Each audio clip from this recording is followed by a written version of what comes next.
Hey, it's Corey here from Meat and Potatoes Organizing. Thanks for coming to this week's Just the Tip. I would love to talk about summer. So as summer is coming around, we need to do a clothing swap.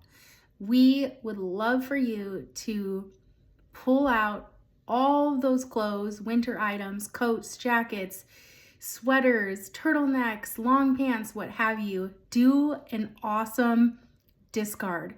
See of the things that you're pulling out, what did you not wear this year? What could you donate? What could you get rid of? What could you send to textiles? Really take a critical look at everything. And once you're done, the things you're going to keep, let's tote them up, let's label them, and let's put them away for winter.